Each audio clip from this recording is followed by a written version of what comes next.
Manancial, meditações diárias. Lucas 11, versículo de 1 a 13.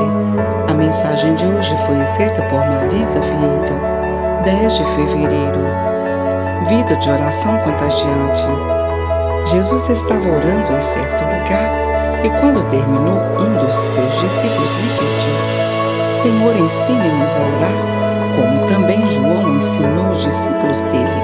Versículo 1.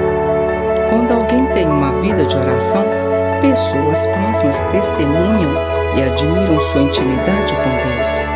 Talvez ninguém perceba, mas os da casa, os que são próximos, sabem o compromisso de oração dessa pessoa. Jesus tinha vida de oração.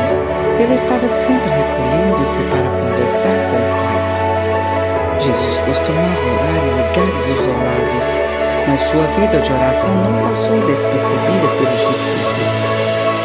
Admirado com a vida de oração de seu mestre, um dos discípulos pede que ele os ensine a orar.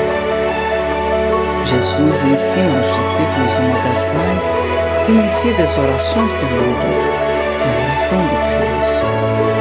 Ele ensina que na oração nos sujeitamos à vontade do Pai e que o perdão que recebemos do Pai precisa ser estendido ao próximo.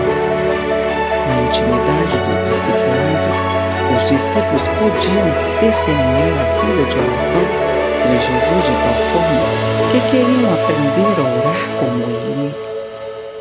Como discípulos de Cristo, precisamos também pedir-lhe que nos ensine a orar. Como discipuladores, ensinaremos a orar enquanto oramos. Falar de oração, pregar sobre oração, fazer um estudo bíblico sobre oração não é orar. Aqueles que caminham conosco em nossa casa e no discipulado, onde testemunham da nossa vida de oração e aprendem conosco a orar.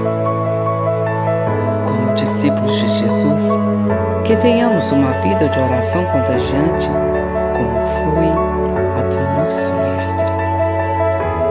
Na intimidade do discipulado, os discípulos podiam testemunhar a vida de oração de Jesus de tal forma que queriam